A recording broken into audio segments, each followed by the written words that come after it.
ustedes muy importante entender este grupo, esta minoría, y les voy a pedir que le den un aplauso de verdad muy fuerte a Nasnia, que está aquí.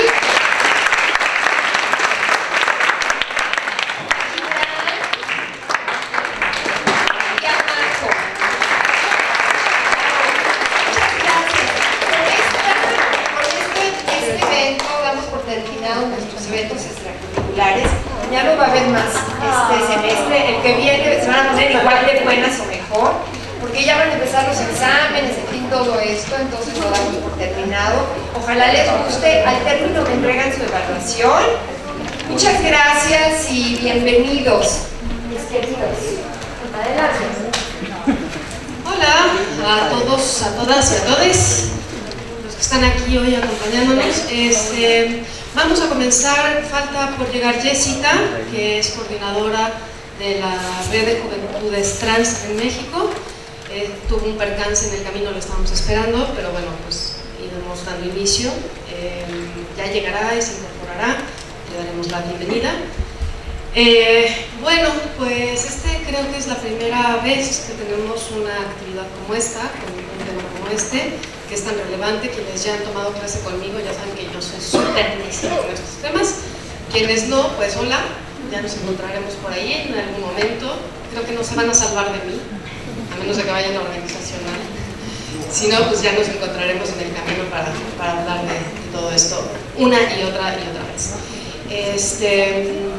Bueno, yo nada más quiero dar la introducción, presentar a Majo de Lara, que nos hace el favor de estar hoy aquí. Ahorita se presentará por sí misma, así que lo dejaré en sus manos. Lo que vamos a trabajar un poquito hoy es visibilizar la violencia que viven las personas trans, particularmente en nuestro país. Vamos a trabajar tres ejes. Uno que tiene que ver con el de la salud, otro que tiene que ver con las situaciones institucionales y otro que tiene que ver con los espacios públicos. Y bueno, nada, básicamente Gibran y yo estaremos aquí de moderadores por cualquier cosa que se ofrezca. Al final habrá una ronda de preguntas, comentarios o lo que quieran y ya les daremos.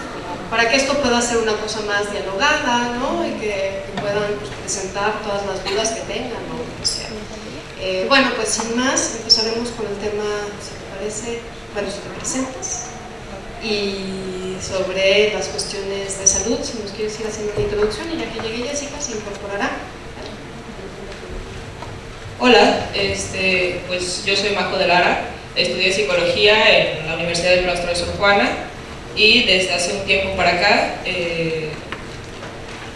formo parte de una colectiva que se llama Colectiva No Binarios, una colectiva feminista que aborda desde diversas posturas dentro de los feminismos ciertas problemáticas, y mi postura es a partir de los transfeminismos. Pues básicamente creo que es eso, ahorita no creo que sea necesario decir más. Pues nada. Para empezar me gustaría como compartirles de qué va lo trans.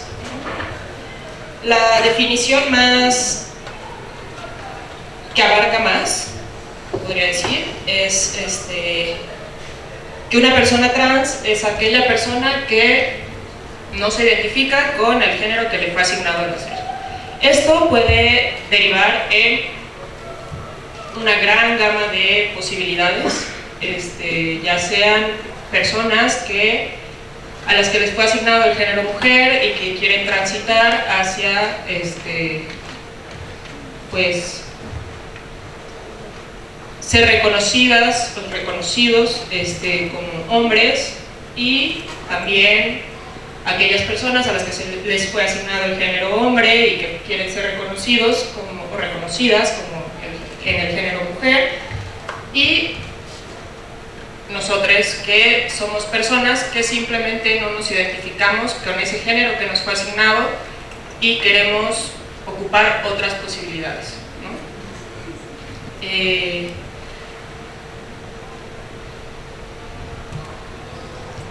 Bueno, en el eje de la salud se puede hablar desde diferentes puntos, ¿no? Ya sea desde la clínica, que la clínica me parece tiene, no quiero ponerme un teorique, pero pues sí, o sea, la clínica por sí misma estructuralmente está plantada en relaciones jerárquicas, ¿no? Entonces tenemos al terapeuta y al paciente, ¿no? Para esto el terapeuta es aquel o aquella o aquelle que sabe, que tiene el conocimiento, y a partir de ahí su visión se construye y trata con esta otra persona que es este paciente. Es complicado desde las personas trans porque somos invisibilizadas desde este primer punto.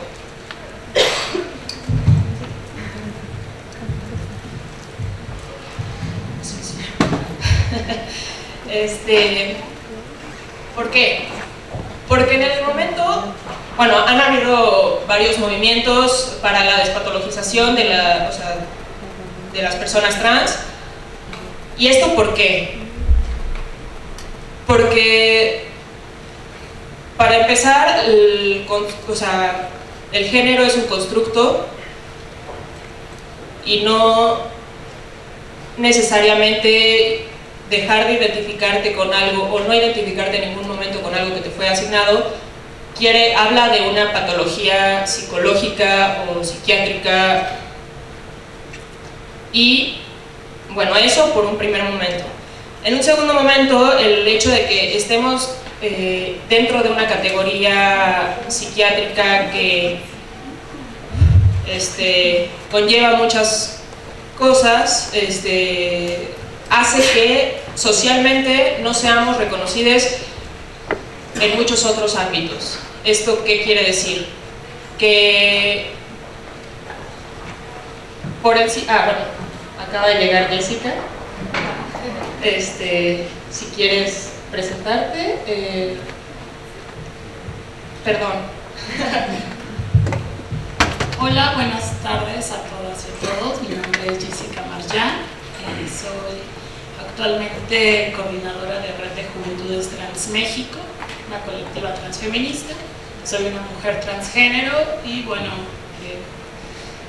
dentro de todo lo que hago es investigación sobre transfeminismos en el PUEG de la UNAM y estudio la licenciatura en Derecho. Igual presto asesoría jurídica a personas trans con relación al acceso a la justicia. Y bueno, tuve inconvenientes en venir, pero me da mucho gusto estar aquí ahora con todas y todos. Gracias, Majo.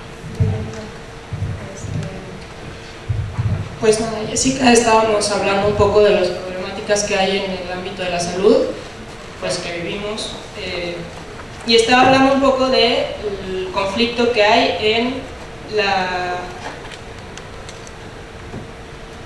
que nos reconozcan o bueno, nos consideren desde un diagnóstico, ¿no?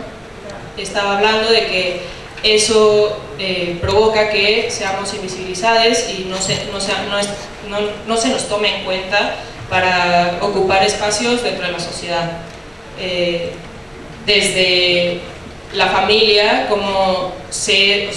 porque un diagnóstico no es nada más un diagnóstico también tiene detrás, socialmente, están cargados de juicios, ¿no? Entonces, se empieza a cuestionar nuestra capacidad para desempeñar diversos roles, diversas tareas,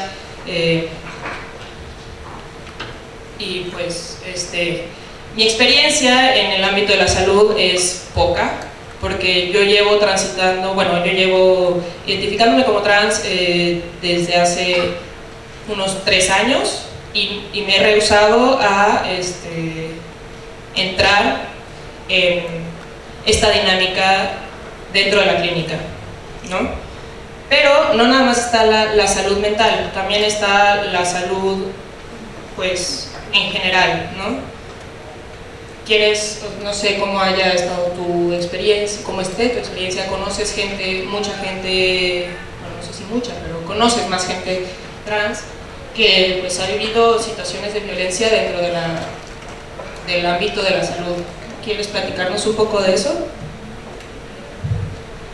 Bien, la cuestión para justo ir identificando las violencias y dimensionando muy concretamente sobre la magnitud o las magnitudes que se viven dentro del sector salud, dentro de la cuestión de la clínica, del diagnóstico, pues primero hay que sensibilizarse y hacer un panorama propio de cómo es cuando cada persona va incluso a cualquier centro de salud, ¿no?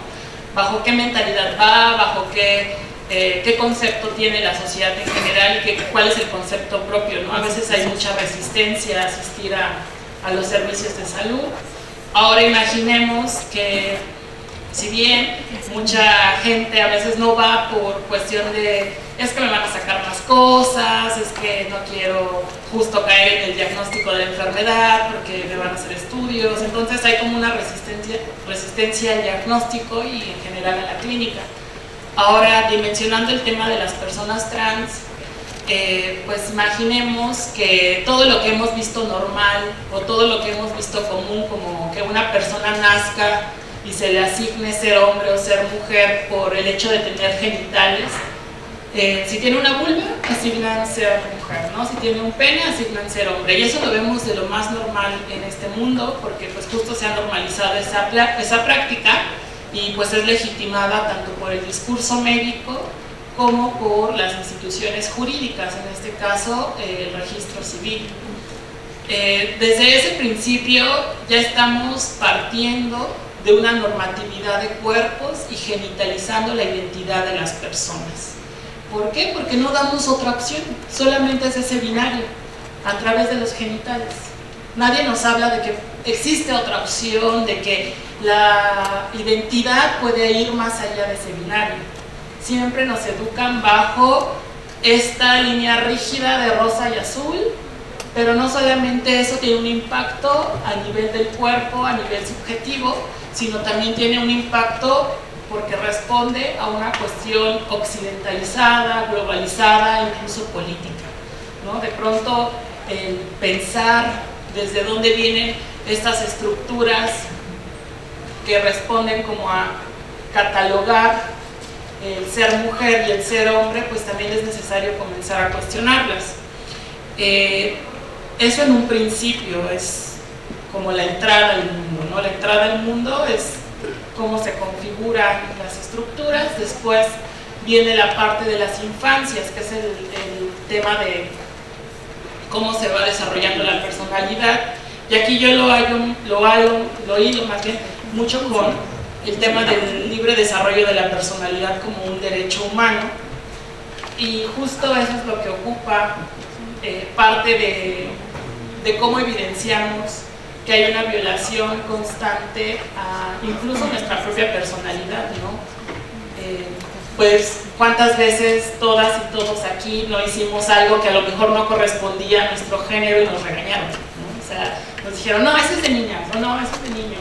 O incluso vemos a nuestros familiares repitiendo esta constante, y esto responde a una violencia cultural y que también tiene que ver con la violencia estructural, lo cual pues se ha replicado dentro del sistema de salud y en específico dentro de lo que tiene que ver con el sistema médico, legitimado principalmente por la psiquiatría.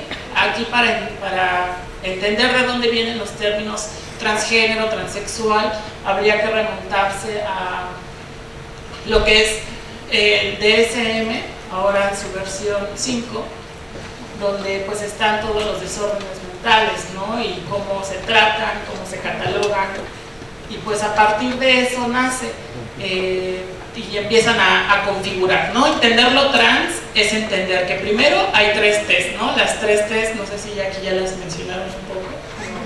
¿No? Ok, pues nunca es tarde. Nunca es tarde para saber qué significan las 3 T's. Transgénero, travesti, transexual. Transgénero, según el DSM y el ámbito de la psiquiatría, tiene que ver con las personas que transicionan del género asignado al nacer hacia donde se identifican, sin intervenciones quirúrgicas u hormonales. Es decir, que una persona que nace con un pene y se identifica como mujer, cuando transiciona y no desea hacer intervenciones hormonales o quirúrgicas en su cuerpo, desde el punto de vista de la psiquiatría y de la patologización de también ciertas ramas de la psicología, pues lo ven como o la ven a esa persona como una persona transgénero. Por otra parte, a las personas transexuales se les nombra desde la transexualidad, porque lo hacen intervienen, esas personas intervienen con su cuerpo, ¿no? Que es desde la cuestión hormonal o la cuestión de tratamiento, ya sea para modificar su cuerpo o intervenciones quirúrgicas. Entonces las personas transexuales, según ciertas ramas de la psicología clínica que patologizan, igual la psiquiatría, las personas transexuales son aquellas que sí intervienen en su cuerpo, las personas transgénero las que no, y las personas travestis pues igual están dentro de estas TERS, porque eso tiene que ver no con una cuestión de identidad propiamente de género, sino una cuestión de expresión de género, y es como las personas que portan prendas, ya sea por fetiche, porque es un gusto, porque trabajan de eso, etcétera, ¿no? No tiene nada que ver con lo trans como una identidad propia, ¿no? La persona travesti lo hace un día y los demás días sigue siendo Jorge, y llegues a su casa, en la noche es María y ya, ¿no? Las personas transgéneros es permanente esa identidad, no es de un día para otro. Y bajo esto, ¿por qué surge lo trans? Lo trans surge por un movimiento por la despatologización. ¿Y qué quiere decir despatologizar? Bien, la despatologización tiene mucho que ver, porque imaginemos que alguien tiene que venir a legitimar si soy o no la persona que digo ser. Imaginemos que alguien tiene que venir a cuestionar a cada una y a cada uno de si cumple ciertas características y según mi diagnóstico me convence de que es suficientemente hombre o suficientemente mujer. Porque eso también nos lleva a cuestionar, pues, qué es ser hombre y qué es ser mujer. Porque de alguna u otra forma pueden ser muchas variantes. Y es también empezar a desmitificar y desmontar las ideas con respecto a qué es ser hombre y qué es ser mujer. Porque mi experiencia, justo para ir contestando esta pregunta,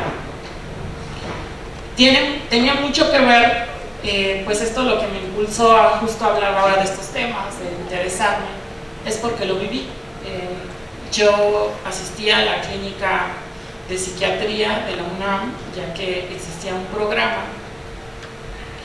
con el doctor Rafael Salín, donde se hacían pruebas diagnósticas para mirar la cuestión del cerebro y hacerme pruebas escritas.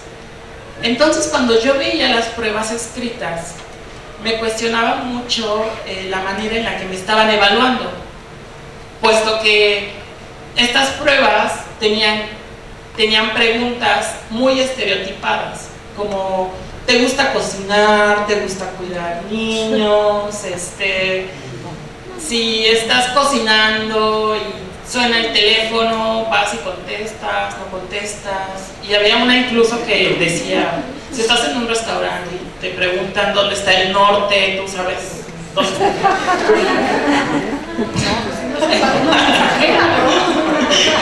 Justo, no soy Google Maps, entonces. De pronto, estas preguntas así de absurdas, ahora imaginemos que ustedes van solos al psiquiatra sin tener idea de su identidad.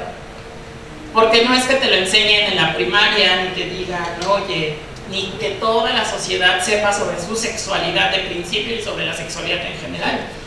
Ahora imaginemos el miedo que sientes cuando llegas con un psiquiatra que te empieza a evaluar y dices, ¿y si me equivoco y para él ya no soy suficientemente mujer o hombre? ¿No?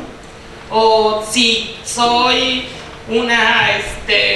no sé, si no quiero nunca tener nada que ver con la maternidad, o soy una ingeniera y sí sé dónde está el norte, o sea, o simplemente si me ubico bien porque me enseñaron en los scouts, no sé, o sea, de pronto podría ser muy absurdo, pero ese absurdo sí pasaba una violación pues al cuerpo y a la identidad, porque era muy invasivo, o sea, era muy invasivo y muy catalogador, era estereotipado, y es ahí donde surge el movimiento contra la patologización, ¿no? Empieza en España, empieza justo a principios de los 2000, pero ya venía arrastrando toda una historia, ¿no? O sea, de pronto el hecho de que muchas personas trans pasáramos sobre ese diagnóstico, pues más bien ese diagnóstico también lo pasaban las personas homosexuales, ¿no? Y así fueron sacadas de ese DSM. Las personas trans seguimos ahí. Entonces también hay lo que yo llamo una deuda histórica con las personas trans, ¿no? O sea, de pronto hace poco leí una nota donde decía, bueno, pues es que la OMS tiene que dar una disculpa pública, una disculpa histórica a todas las personas trans, que no solamente ahora patologiza y sigue haciéndolo, sino que pues a lo largo del tiempo incluso ha intervenido en sus genitales, ¿no? O sea, de pronto ahora la magnitud del DSM de hace unos años era a fuerza una intervención quirúrgica, estuvieras de acuerdo o no, ¿no? O sea, era como obligatorio, incluso estar acusada de esquizofrenia. Entonces, tener memoria histórica también es remontarnos a decir qué pasó y qué está pasando ahora, ¿no? Justo con todo esto. Claro, está este imperativo social, institucional y económico de entrar en esas categorías, ¿no?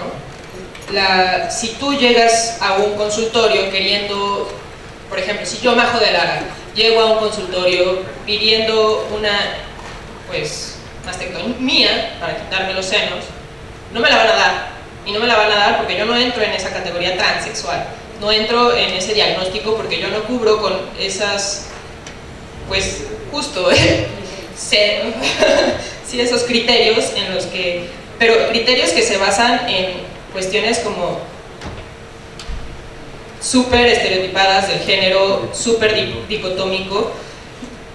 Entonces, pues nada, y si yo llego a un lugar pidiendo trabajo y digo soy trans y no quiero que me llames en femenino o no quiero que me llames en masculino o bla, ¿no? Entonces van a tus papeles que controla el Estado y entonces ellos deciden a partir de ahí cómo tratarte, en vez de concebirte como persona y en esta posición de respeto, pues justo actuar conforme.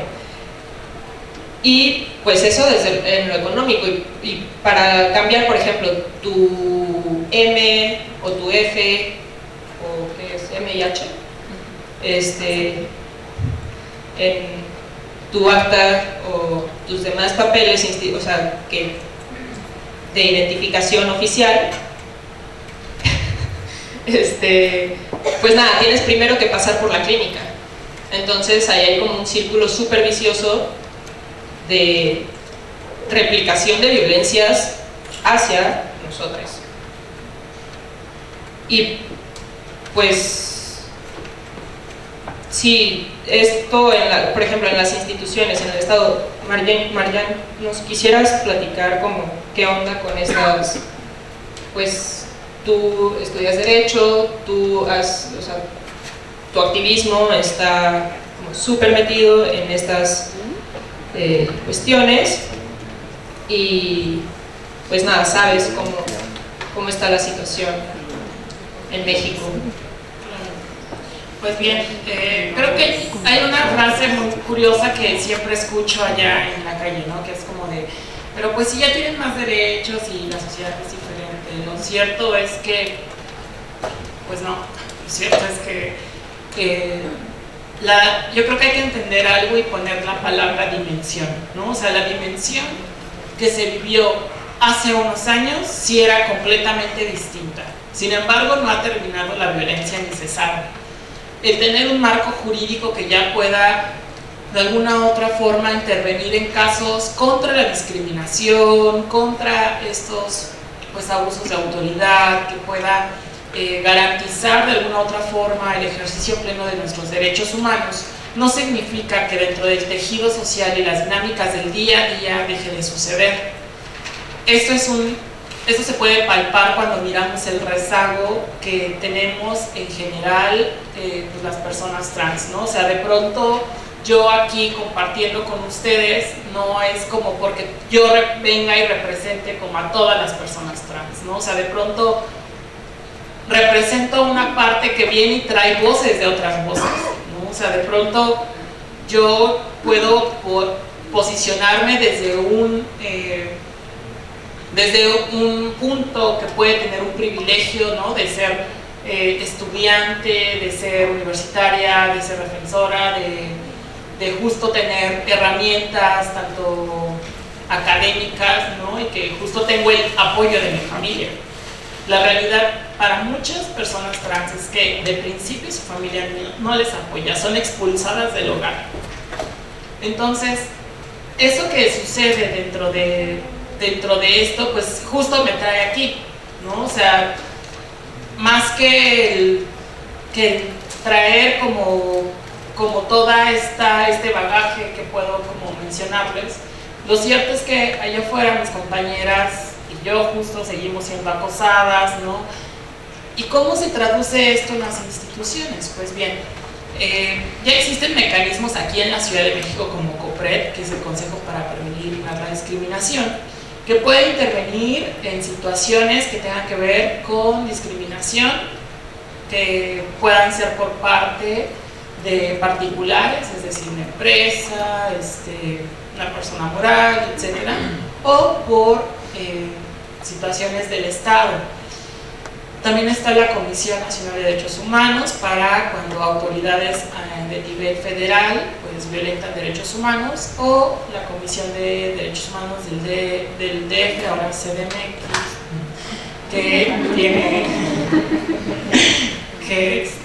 que bueno, interviene cuando las violaciones son por autoridades de la Ciudad de México. Ahora, tenemos un rezago porque imaginemos que estamos en un constante caminar. Pensar que las mujeres de principio, las mujeres que no son trans se les denomina cisgénero. Entonces, si no eres trans, para justo denotar a las personas no trans, se les nombra cisgénero, y eso ya es justo una categoría avalada por el APA. La cuestión de las instituciones, pues el principio es la familia como una primera institución, y eso es la expulsión y justo el castigo constante que se vive dentro de las familias, porque pues venimos heredando un sistema que nunca hemos cuestionado, que sus papás no se sientan, o espero que sí lo hagan, se sientan en la mesa y es como de, bueno, no solamente te cuidas y usas condón, sino cuál es tu orientación sexual, podemos darte apoyo, necesitas información, ¿no? O sea, ¿qué pasó? ¿Qué opinas de la identidad de género? O sea, vaya, no es algo que se diga cuando sirve la sopa, ¿no? Entonces, pues eso lo dificulta mucho, porque de alguna otra forma, pues estamos consumiendo constantemente información que no va relacionada a eso, que nos quiere justo arrebatar del propio conocimiento del cuerpo. Entonces a veces no identificamos la diferencia entre sexo y género, ¿no? Cuando sexo es toda cuestión biológica que tenga que ver con el cuerpo, en específico los genitales, los cromosomas, hay diferentes tipos de sexo, y el género es la construcción social que hace la sociedad al asignarte ser hombre o ser mujer, ¿no? Entonces, esas cuestiones tan básicas no se hablan a veces ni en las aulas ni en casa.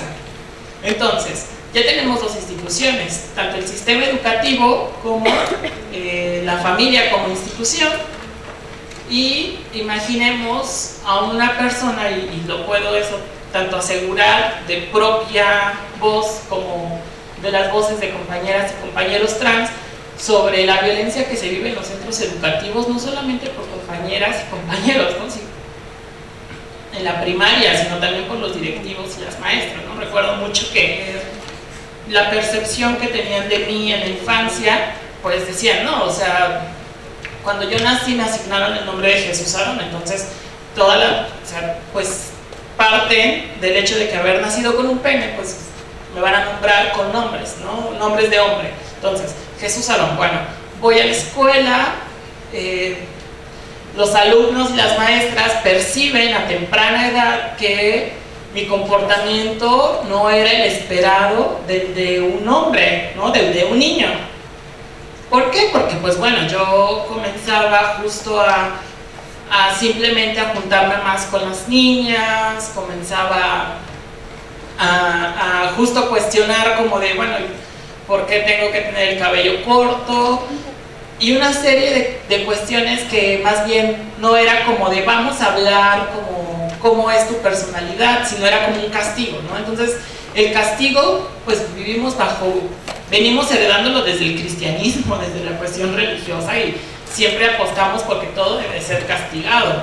Entonces, pues eso es lo que recibía, castigos por parte de familia, castigos por parte de las autoridades de la escuela, pues porque no cumplía con las expectativas esperadas de ser ese niño, ¿no? Y eso es lo que actualmente, y pues bueno, sí, reconozco que existe un paso cuando ya se menciona bullying y cuando ya se menciona que existe discriminación, pero eso no quiere decir que haya terminado, ¿no? Entonces ahí estamos con dos desafíos, uno dentro de la familia por la expulsión y porque hay una desobediencia de las infancias trans a estos mandatos de género, y otro por la cuestión educativa. Después viene la cuestión de acceso a la justicia, que también es una cuestión que sigue genitalizando, ¿no? Si yo, Jessica, ahora que tengo mi acta de nacimiento y tengo mis papeles, no sé, me acusan de un delito, me procesan, si llego a entrar dentro del sistema penitenciario para recibir una sentencia que me prive de la libertad, pues no me van a llevar al de mujeres, me van a llevar al de hombres, aunque mi identidad y mis papeles ya sean de justo Jessica. ¿Y por qué? Porque el sistema jurídico sigue partiendo de la propia genitalización, ¿no? O sea, cuando me lleven con el médico legista, al mirar mis genitales, si él dice, esto para mí es de hombre, esto para mí es de mujer, aunque yo tenga toda mi acta y todos mis papeles, me va a juzgar como si fuera un hombre, ¿no? O sea, y de pronto ese es un obstáculo que sigue existiendo. En las instituciones, pues también miramos que, bueno, no hay como, para empezar, tenemos un rezago de que las personas trans se consideren en primer momento personas. O sea, así de simple. El primer rezago que una persona trans te diga, eres persona y tienes derechos, de verdad, el trabajo con personas trans es muy específico, porque vienen de ambientes, o venimos de ambientes muy hostiles, y por eso dicen, es que son súper violentos, súper violentas. Pues imaginen cuánta violencia no hemos recibido que aprendemos a estar a la defensiva. No es como por justificar, sino es para justo abrir el panorama y empezar a generar otras alternativas para acercarse a las personas trans antes de poner también una barrera.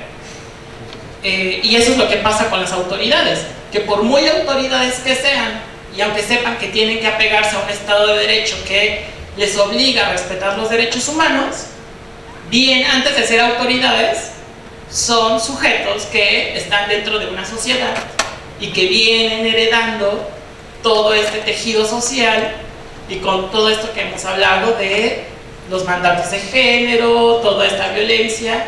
Entonces, si el policía que justo acudo y yo voy, estoy aquí en Zona Rosa a las 12 de la noche, a lo mejor y no estoy con sacos, sino estoy con una blusa corta, una minifalda y tacones, pues de pronto no voy a ser la chica trans que viene aquí justo a compartir conocimientos, ¿no? Sino voy a convertir en lo que ese policía entiende y me va a acusar justo de prostituirme, no va a querer atender mi denuncia. ¿Y qué ha pasado? O sea, de pronto ese es el reto con las instituciones, ¿no? O sea, ir desarticulando pues todo lo que hemos estado heredando. Sí, por ejemplo, en las instituciones, bueno, desde la construcción del saber en las universidades, por ejemplo, está como toda esta fetichización de la identidad de las minorías, ¿no? Entonces, ¿quiénes estudian les trans, las trans, los trans? Pues gente cis, que no tiene por experiencia propia o sea, no tiene esta experiencia, no entienden de manera realmente empática lo que vivimos. Entonces ellos son quienes construyen todos estos saberes bajo los cuales nosotros vamos a estar regidos y que van a seguir relegándonos a una posición de objeto de investigación, ¿no? En lugar de, entonces, por ejemplo, una postura que tenemos las personas trans es nosotros construyamos los conocimientos y los saberes que nos van a dar el lugar en la sociedad, ¿no? Entonces, ya no permitimos que cuando se hable de nosotros sea desde el privilegio de las personas cis, ¿no?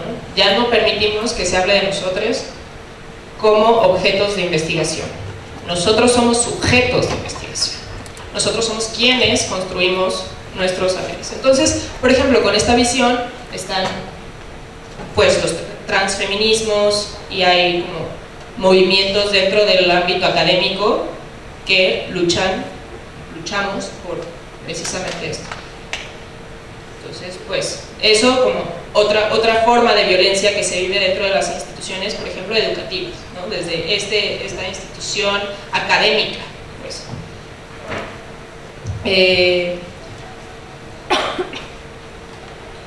También, por ejemplo, ¿quiénes velan por nuestros, o sea, existen colectivos que luchan por nuestros derechos, ¿no?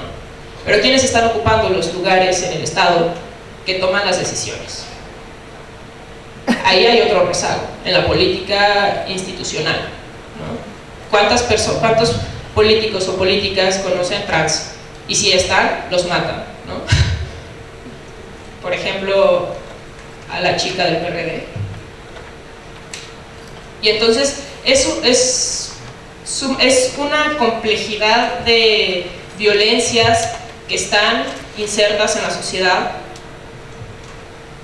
que son muy difíciles de combatir porque justo están metidas, hay una metástasis. O sea, atacarlo no es atacar nada más un lugar, no es nada más atacar el diagnóstico, es atacarlo desde el día a día y desde pues nuestras relaciones, nuestros vínculos entre personas y nuestros vínculos con las instituciones y nuestros vínculos con el saber y pues desde todos lados, porque obedece a un sistema mucho más complejo, ¿no? Entonces no se puede atacar desde un solo lugar, se tiene que atacar desde muchos otros puntos y es urgente que se cambie la manera de vernos, ¿no?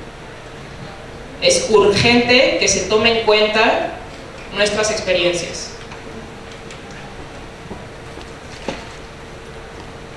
En el espacio público, por ejemplo, es otro eje que queríamos tocar. ¿Y qué es el espacio público? Todos esos espacios que están a disposición de quien camine por ellos, del ciudadano, la ciudadana, ¿no? Justo aquí, si no somos considerados como ciudadanos, ciudadanes,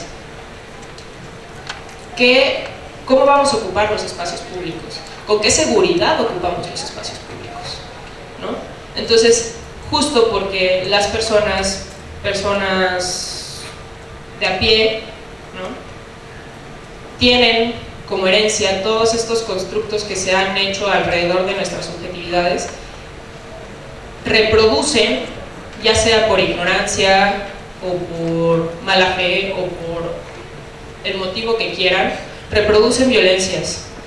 Por ejemplo, el que en una universidad o en el metro o en donde sea no existan espacios seguros para nosotros es un problema, y habla de esa violencia que se reproduce en el espacio público. O sea, ¿qué pasa si yo, no sé, aquí, si yo quiero ir al sanitario? Si yo voy a un sanitario de hombres, corro el riesgo de que me golpeen. Si yo voy a un sanitario de mujeres, corro el riesgo de que me insulten. La solución no es poner otro sanitario para personas trans, porque eso sería excluir. Sería, pues, justo cambiar este chip que tenemos y naturalizar que nuestros genitales no indican nuestros lugares. ¿Qué otro tipo de violencia se vive en el espacio público? La violencia de las miradas, la violencia de los insultos, la violencia física, ¿no? ¿Cuántos, por ejemplo, si ser mujer en México es ya una situación peligrosa, ¿cómo es ser una trans mujer, o sea, una mujer trans? No nada más te violentan por el hecho de ser mujer, te violentan por el hecho de ser una mujer que en un momento o sigue teniendo un pene, ¿no? Te violentan porque no cumples estas reglas que el sistema nos ha impuesto, nos ha metido en la cabeza desde que antes de que nacamos, o sea, desde que respiramos o antes. Entonces, pues estos son los signos de violencia más cercanos, más inmediatos, la violencia que se vive en el espacio público. Pero esa violencia también obedece a todo un sistema de creencias que se está reproduciendo a sí mismo a partir de la clínica, del Estado, de las instituciones sociales como la familia, o sea, la academia, bla, ¿no? Entonces, pues, ¿quieres agregar algo acerca de, pues, no sé, situaciones, experiencias de gente que conozcas o tuyas, de cómo nos han violentado en los espacios públicos? Por ejemplo, a mí me pasa que, pues, es algo sumamente suave dentro de las experiencias trans, porque yo tengo el privilegio de pasar como una mujer, ¿no? O sea, no como una persona trans. Mi condición trans muchas veces es invisibilizada. Entonces, ¿qué pasa cuando yo voy a un lugar y nadie me conoce? Pues nada, se empiezan a referir a mí como en género femenino, dejando de lado mi condición trans. Entonces yo tengo la posibilidad de pasar como una mujer cis. Y luego cuando me confunden, es otra situación un poco chistosa, porque me empiezan a tratar desde el privilegio masculino. Pero estos momentos no duran mucho, porque se dan cuenta de que yo no tengo un pene, y no porque me miren dentro de los pantalones. Entonces surge esta disonancia, este choque en los ojos y en la otra persona, en mi interlocutor, en la persona que se quiera dirigir a mí. Surge este choque y entonces es ahí donde empiezan las violencias, ¿no? Empiezan los cuestionamientos sobre mi sexualidad, sobre mi anatomía, sobre mi historia, ¿no? Tú te sentiste, tú dejaste de sentirte mujer cuando tenías 3 años. ¿Querías que te llamaran de otra forma? ¿Quieres cambiar tu nombre? Y empiezan todos estos cuestionamientos de este imperativo de la experiencia transexual, ¿no? Entonces, ese es otro tipo de violencia que, por ejemplo, yo personalmente vivo. Pero aparte de esto, hay violencias mucho más atroces que vive la comunidad trans. Y de esas, creo, yo no puedo hablar en primera instancia,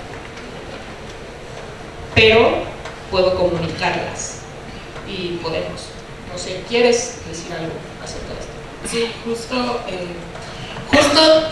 no es que salgamos al espacio y todas las personas nos identifiquen como trans, ¿no? Y digan, es trans, sino pues utilizan el lenguaje, ¿no? O sea, el lenguaje también es una herramienta que llega a violentar dentro del espacio, porque utilizan el puto, joto, ahí va ese maricón, también, y sin que nadie intervenga, o sea, nadie interviene frente a esas situaciones, dado que, pues bueno, se junta con que estamos en un sistema igual neoliberal, ¿no? Necropolítico, que de pronto también apuesta por la muerte, ¿no? O sea, de pronto, en general, la población de México vive en un sistema necropolítico porque no sabes si vas a morir por el crimen organizado o por los que te van a defender del crimen organizado, ¿no? Entonces, por eso se habla de un sistema necropolítico, porque siempre hay como una normalización de las muertes, y que justo no todas las muertes son lloradas, diría Judith Butler, ¿no? Ni todas las muertes pesan lo mismo, ¿no? O sea, muere algún actor de Hollywood y todo el mundo está llorando, pasan sucesos en ciertas potencias mundiales y todo el mundo llora esas muertes.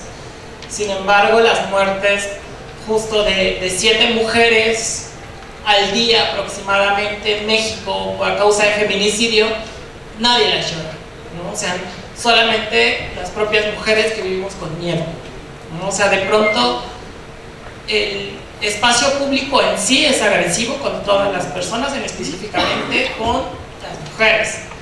Ahora, en estadísticas a nivel regional, la Comisión Interamericana de Derechos Humanos señala que México ocupa el segundo lugar en crímenes de odio hacia personas trans. El primer lugar es Brasil. Y esto lo podemos ver pues en todas las noticias que miramos. Matan a travesti, matan a... O sea, y de pronto una vez vi en redes sociales que como de broma unos chicos se decían, ay, pensé que eras tú, o sea, como jugando como con estas muertes, ¿no? O sea, hay como una violencia normalizada muy dentro de todas y todos, ¿no? O sea, que no hemos encontrado ni siquiera otras alternativas a hacer chistes u otras alternativas a encontrar una plática que pueda aportar y que pueda ser consistente. Entonces, el comenzar a generar y cuestionar qué es lo que hemos estado viniendo, heredando y reproduciendo, también es importante, porque vamos por la vida suponiendo cosas de la gente, ¿no? O sea, suponemos lo que la gente tiene entre sus piernas, suponemos lo que la gente, según también empezar a desmontar las ideas desde el clasismo, desde el machismo, desde la misoginia, desde el racismo. O sea, de pronto la cuestión de la discriminación y del espacio público es tan interseccional que, por ejemplo, tenemos una imagen de Kylie Jenner, ¿no? Y decimos, ay no, si es la trans exitosa, es la trans que se reconoce. Sin embargo, si vemos a una mujer trans de Iztapalapa que vive en precarización y que es trabajadora sexual, lo ligamos con lo negativo automáticamente. Lo ligamos con una situación en la que ella qué pena, que no representa a las trans. Antes de mirar que hay un sistema y una estructura que precarizó a esa mujer, expulsándola del hogar, llevándola al trabajo sexual, justo que estamos en un país donde hay una serie de desigualdades sociales por un sistema económico que las legitima. Pero es más fácil pensar de lo inmediato porque justo no hemos generado ese sentido crítico, ¿no?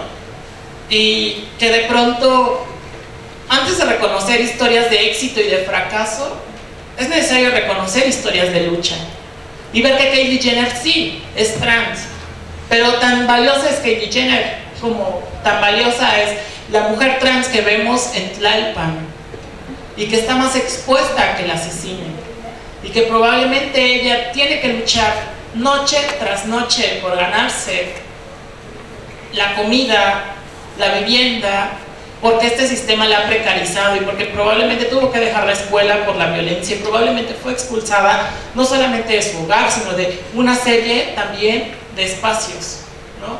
Entonces hay que hacer esa reflexión antes de siquiera decir la palabra vestida, ¿no? De pronto es toda esta situación dentro del espacio público que es tan tangible que no es necesario a veces decir groserías. Con una mirada se detona toda la violencia a través del morbo, a través de la mirada lasciva. Y es necesario, o sea, buscan, yo veo cómo me ven a mí, a mis compañeras en el transporte público, en la calle, que es, mírale las manos, mírale las piernas, mira, se le nota la barba, mira, etcétera, etcétera, ¿no? O sea, es tan invasivo porque nos enseñaron a tener un radar. Y es justo quitar ese radar, quitar esta idea que nos pone en urgencia de saber y de emitir siempre un prejuicio, ¿no? Entonces, me parece que dentro del espacio público, pues sí hay como cuestiones muy concretas. Y para muestra de ello es mirar. El 5 de octubre salió una portada de un periódico que decía la palabra joticidio. Se refería al asesinato y a un crimen de odio de una mujer transgénero. Y yo escuchaba como los hombres decían, lo mataron por joto, o sea, ¿para qué anda en la nube? Justificando la violencia, normalizando, eso les pasa por putos, por andar, o sea, yo estaba ahí en el puesto de periódicos y era como de... Y se fueron, o sea, pero era un grupo de hombres y yo me quedé así de... ¿Bajo qué? ¿Bajo qué estamos? ¿En qué mundo estamos? ¿No? Y es darnos cuenta que este mundo no está siendo suficiente para que todas las personas tengan dignidad. Entonces es necesario generar otro mundo, otros mundos. Sí, ese mundo. Gracias. Vamos a cerrar aquí la parte de información y Gibran va a hacer un comentario y pasamos al debate. Bien. Gracias, Jessica. Bueno, quiero agradecerles a Majo y a Jessica el haber venido el día de hoy con nosotros, nosotres a compartir esta información, porque creo que son temas que no se hablan muy comúnmente en las aulas, que son temas que hasta cierto punto muchas personas pueden tener dudas, preguntas al respecto, y que abrir este tipo de espacios nos permite, precisamente como Jessica comentaba, el poner sobre la mesa y empezar a desmantelar estas ideas del binario de género que existe en nuestra sociedad. Es decir, que solo existen ciertas maneras de ser, de identificarnos, de comportarnos. Poder reconocer que en la población cisgénero, nosotras como personas cisgénero, también existen privilegios que tenemos que reconocer para abrir espacios en donde las voces de la comunidad trans se escuchen, y de alguna manera, que es un término que yo llevo pues muy cerca a mi persona y que lo he interiorizado mucho, el convertirnos en aliados, en aliadas, en aliades de la comunidad trans para permitir avance en materia de derechos. Creo que eso es muy importante, y más porque, bueno, puedo reconocer a algunas personas de aquí que están en el campo de la salud, que ya se estén estudiando psicología, o incluso desde otras profesiones, ¿no? ¿Qué tanto nosotros podemos promover la igualdad, la equidad de derechos en nuestra comunidad, incluso en el interior también de nuestra institución? ¿Qué es lo que estamos haciendo? ¿Sí? Reconocer esta parte. A final de cuentas, es una responsabilidad en conjunto también, ¿no? Como parte, o por lo menos yo lo veo así, también de mi ética profesional y como ser humano, como persona. Ahora, me gustaría abrir un breve espacio para hacer preguntas y respuestas, si hay algunas personas aquí en el auditorio que les gustaría compartir sus ideas, sus comentarios, para abrir un diálogo que enriquezca un poco más la plática del día. Voy a hacer de beca. Bueno, yo sí tengo una pregunta. Yo uso el metro a diario, y si hay una separación entre vagón de mujeres y de hombres, y una mujer en la noche, digo yo, que realmente lo uso hasta las 12 de la noche, y me siento ya agredida al entrar a un vagón, al vagón de hombres, y las personas trans también me han tocado y dices, como, pues, pásale, ¿no? Donde tú te sientas identificado en lo que eres, pásale donde estés cómodo.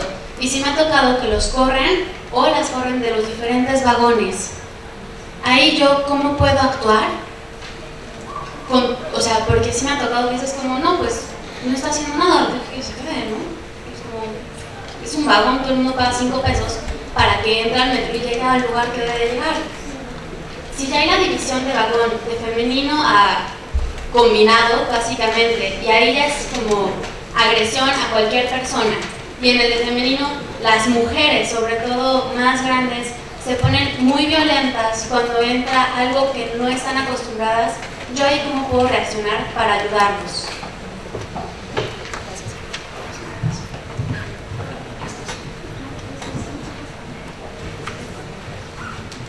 Sí, es una pregunta compleja. Para empezar a entender que esa conducta de la señora mayor viene de una problemática y de experiencia de vida, ¿no? O sea, ella supone que hay una amenaza. Por ejemplo, si yo llego a un vagón de mujeres performando cierta masculinidad, yo vengo representando la amenaza, ¿no? O sea, yo para ella puedo resultar una amenaza. Entonces, como tercero, híjole, ¿cómo le podemos hacer? Pues nada, alzar la voz, decir que, pues, confrontar, sí, y eso queda en tu decisión, ¿no? Claro. O sea, no, tampoco se trata de que tú te vulneres también ni nada, pero si la situación da el diálogo, creo que confrontar es la mejor opción. Decir, o sea, justo que se está cometiendo una injusticia, que se está cometiendo una violencia, y que si esa persona no representa una amenaza real, y esto es bien complejo decirlo porque la cuestión de los signos que se manejan en los espacios públicos es complicado, pero pues sí, o sea, o también hacerle saber a la persona que está siendo vulnerada que no está sola, ¿no? Y esto creo que es muy válido. Si bien no necesariamente tienes que confrontar al agresor, puedes hacerle ver a la otra persona que no está sola. ¿Tienes alguna sugerencia? Bueno, hay dos sugerencias. Una, para empezar, yo celebro que, bueno, se esté generando aquí como una conciencia de alianza, ¿no? De igual de empatía.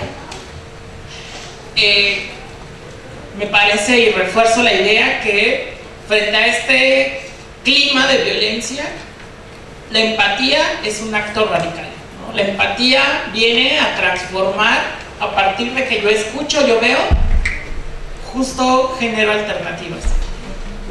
Comparto con Majo la cuestión del diálogo, y también comparto la cuestión de poder entablar incluso una intervención que no necesariamente haga ver un bueno y un malo, ¿no? Sino que pueda justo remediar desde la educación para la paz el conflicto, ¿no? Se habla de que el conflicto es necesario. A partir de que ese conflicto se reconoce, pues podemos partir hacia una alternativa generada en ese momento, ¿no? Entonces, conflictos van a existir, no hay que estigmatizar el conflicto existe, solamente que ahora cómo lidiamos y enfrentamos ese conflicto, ¿no? ¿Qué alternativas se generan? Y las alternativas que tienen que ver frente a este conflicto, pues es un diálogo, es la intervención, y de pronto del área jurídica, vaya, ¿no? O sea, el hecho de decir, bueno, es una mujer porque existimos mujeres distintas, ¿no? Y a veces yo siempre hago como esta analogía de bueno, si vamos a decir que ser mujer es tener vulva, pues imaginemos las mujeres que les retiran la matriz, van a ser menos mujeres que las que la tienen. O sea, de pronto esa analogía desmonta esta idea, ¿no? O sea, y siempre hay un diálogo. O sea, usted vaya, lo que está sucediendo, entiendo que está pasando esto, entiendo esa posición, entiendo el miedo, sin embargo, esta compañera es una mujer, al igual que todas, o sea, de pronto este diálogo antes de llegar incluso con el policía, ¿no? O sea, yo apuesto más que los conflictos no necesariamente tienen que llegar hasta el área jurídica.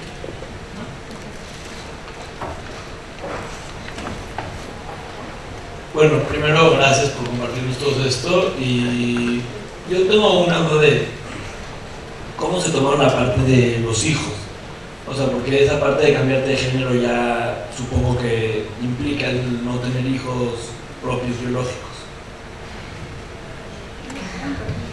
No sé, por eso pregunto. No, bueno, seguimos teniendo aparatos reproductores. No, por eso, pero... Sí, o sea, entiendo desde dónde partes.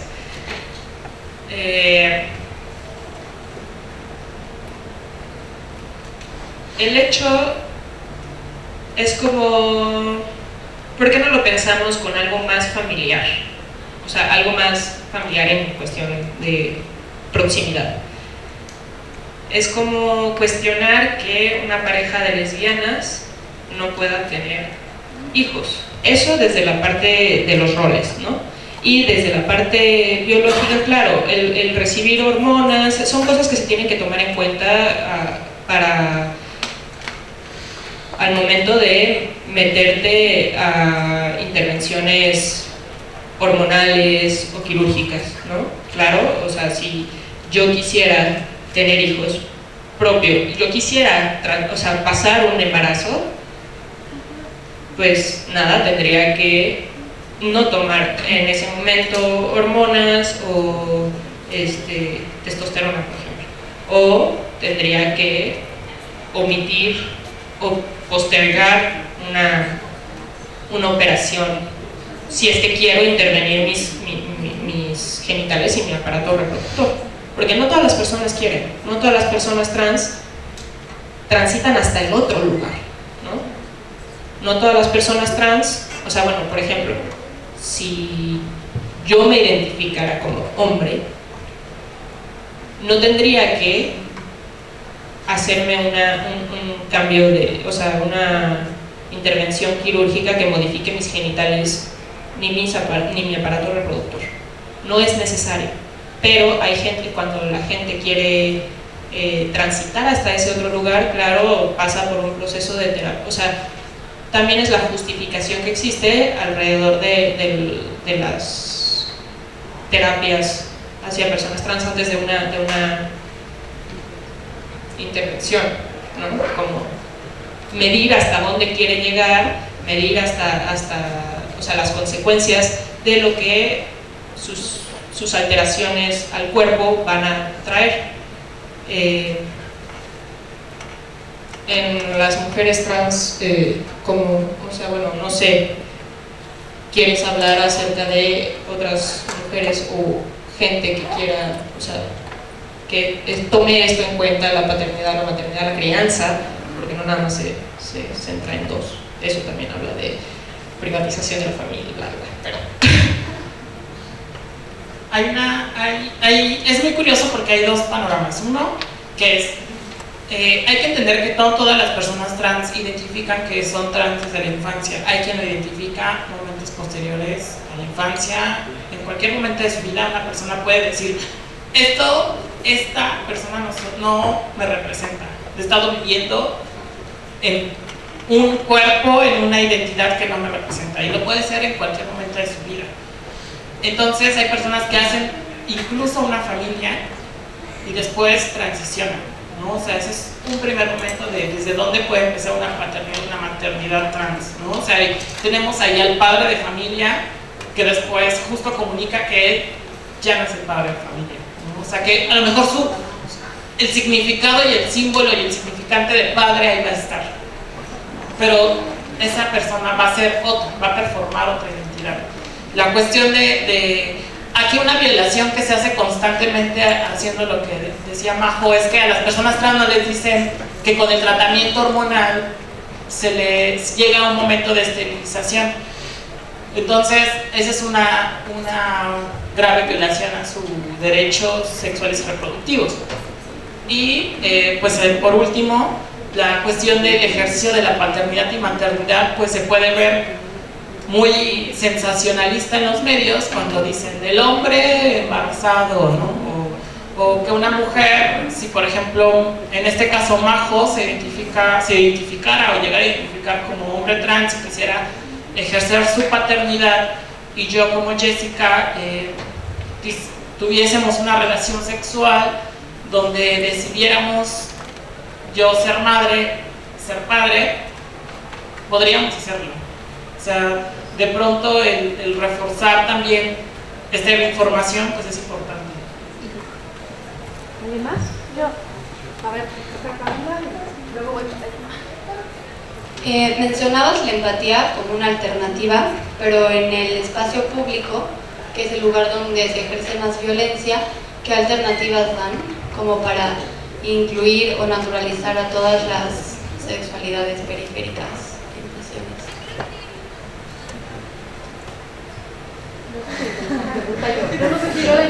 ¿Cómo qué alternativas dan para la inclusión de todas las sexualidades periféricas? Ok, una es, bueno, yo desmontaría dos palabras ahí, es la naturalización.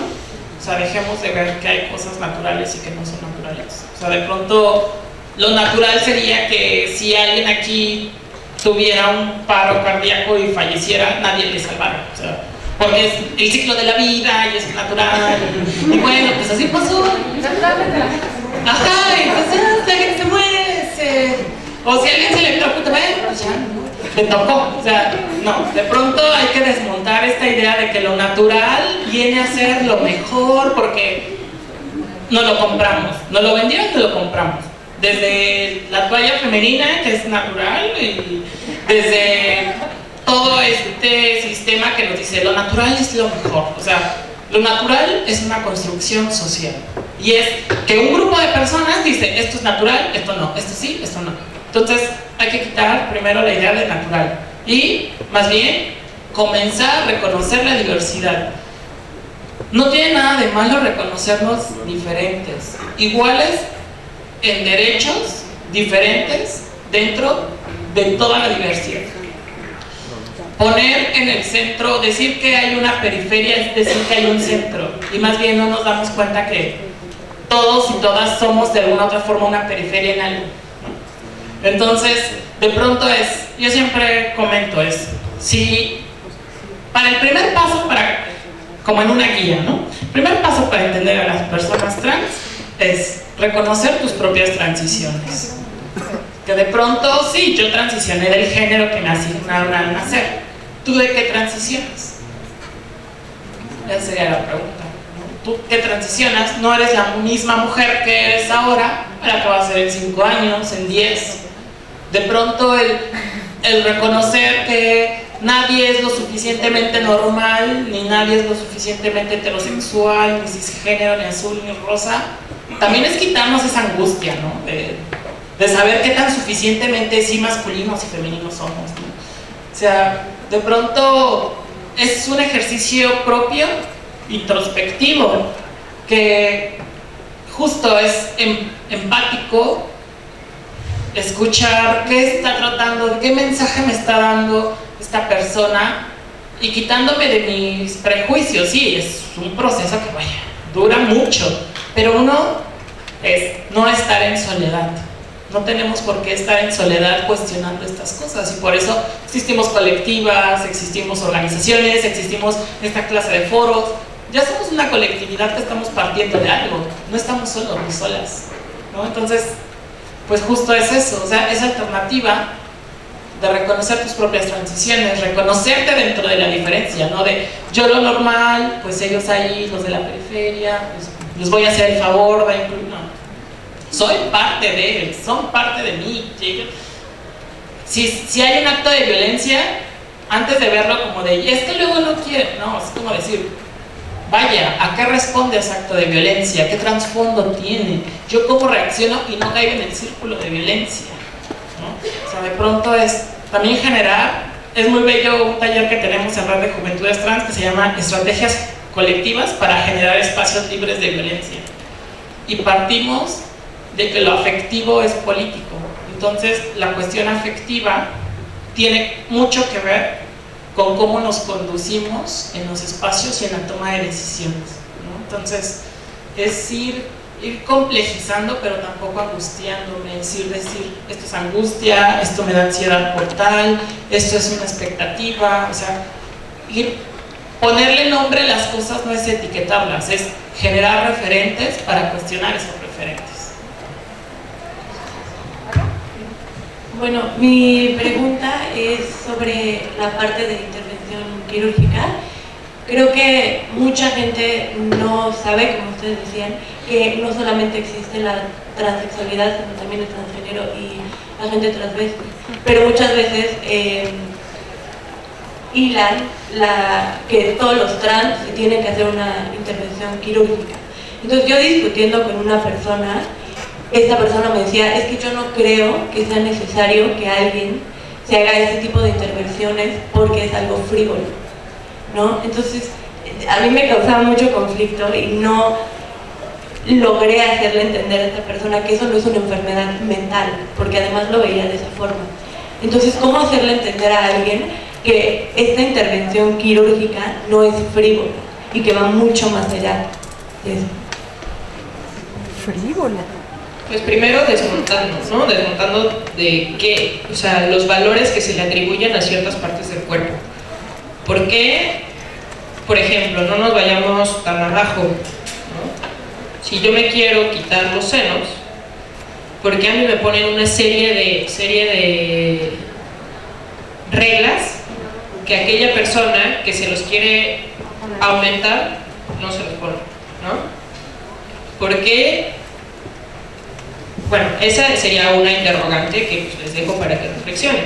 Y frívolo a mí me parece todo el sistema alrededor que forza a las personas a sacrificar su placer sexual, o sea, y su manera de ejercer su sexualidad, ¿no? A mí eso es lo que me parece frívolo.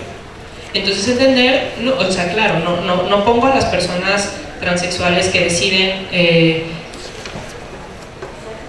hacerse una intervención quirúrgica genital como personas como súper enajenadas, pobrecitas, bla, bla, no, claro que no, pero no dejo de señalar estos, o sea, son los imperativos que mencionaba hace rato, como las categorías y los diagnósticos y cómo yo si quiero quitarme o ponerme algo, hacen que entre en un diagnóstico y entonces me ponen una lista de qué hacer, ¿no? O como si yo quiero que mis documentos de identidad estén conforme a lo que a mis deseos y a mi identidad, me hacen pasar por toda una serie de cosas y entre esas cosas están las operaciones, claro, y pues la relación, bla, bla, ¿no? Entonces, muchas veces la decisión de una persona a someterse a ciertos procedimientos no es nada más de la persona, viene acompañada de una serie de unas situaciones complejas a la que le atraviesan muchos factores, ¿no? Entonces, pues eso, complejizar. Yo aquí apostaría solamente por el derecho a ejercer las modificaciones corporales de mi cuerpo bajo mi propia percepción. Así como cada quien se corta el cabello como quiere, por su propia percepción, cada quien tiene el derecho de modificar su cuerpo como quiere, bajo su propia percepción, y justo me uno a lo que dice Majo. Ok, bueno, me da muchísima pena, pero vamos a tener que cortar porque es la 1:30 y todo el mundo tiene que irse a sus clases de inglés. Sí, es ni modo. Bueno, yo quiero nuevamente agradecerles de todo corazón que hayan venido. Este espacio esperemos que vuelva a estar abierto. Estábamos pensando con Gibran pues, la posibilidad de en algún otro momento, si hay gente interesada, podríamos hacer un taller o algunas de estas cosas, porque desde mi perspectiva, bueno, quienes ya me conocen y trabajo en la clase de género, pues siempre mi interés ha sido que desde este lugar de poder que tenemos, ¿sí? No solamente porque la mayoría somos cisgénero, sino que además estamos ejerciendo una profesión que ejerce el poder sobre otras personas, como ya nos han comentado, ¿no? Entonces, mucha gente va a llegar a nuestras consultas si es que se van a dedicar a lo clínico, o van a estar en empresas y ustedes los van a tener que contratar, ¿no? Entonces, ¿qué van a hacer cuando estén frente a la diversidad? Mi interés es que vayamos formando, y creo que es el interés que comparto con Gibran, ir formando profesionales que ya estén formados en la diversidad, que no partamos de la patologización, que entendamos que todos somos diversos y transitamos de 1000 y 1.000.000 de maneras, ¿no? Empezarnos a quitar esta noción, porque muchas veces cuando platicamos así, les digo, ¿y tú cómo te ves? Ah, no, yo normal. Te digo, así te cae, y eso qué quiere decir, o sea, a ver, descríbeme normal, ¿no? Pues no normal, ¿no? Está así bien, vestido bien. ¿Qué quiere decir vestido bien? Entonces, desde cuestionarnos estas cosas pequeñitas hasta muchas otras que pues tenemos o sea, como profesionales de la psicología, venimos arrastrando cosas horrorosas que hemos hecho con las personas. Todavía en el 68 se consideraba que la homosexualidad era una enfermedad. Hoy es una identidad. Entonces, bueno, trabajemos hacia allá, tenemos que trabajar muchísimos los propios prejuicios y tenemos que cuestionarnos nuestros privilegios ya, ayer, hace 10 años. Bueno, hace 10 años ustedes eran unos bebés, pero no importa, hace 10 años también podían cuestionarse sus privilegios de bebés, ¿no? Entonces, bueno, pues esa era la intención. Esperamos que pues, les haya permitido entrever otro panorama, empezarse a comprometer con otras posturas también paradigmáticas desde la psicología que contemplen la diversidad y que no patologicen, por favor. ¿Ok? Pues bueno, si tuvieran más dudas o lo que sea, pues por ahí nos vemos, seguramente en los foros. Un anuncio. Bueno, aquí las vengo manejando. Bueno, nada, invitarlas a que pues den like si quieren a la página de Red de Juventudes Trans. Las pueden encontrar en Facebook y bueno, mi colectiva se llama Non Binario, estamos en la construcción de nuestras páginas, pero ahorita si quieren las personas menstruantes,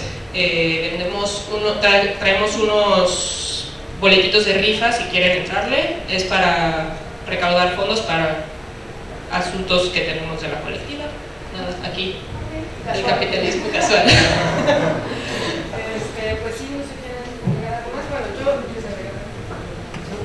Bueno, pues también justo apostando como por la formación integral, pues si nos siguen en la página, también mi correo es Jessica Durán, mx@gmail, y actualmente estoy en colaboración con la Universidad Autónoma de Hidalgo y justo con la UNAM haciendo investigación por si les interesa más pues estos temas sobre género y pues bueno, profundizar, pero desde lo colectivo, no tanto desmontar también pues la idea de tú me enseñas, tú me callas, etcétera, no, sino es generar un espacio horizontal también es la apuesta.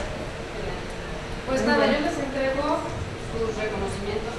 Muchísimas gracias por su participación. Les pido un aplauso.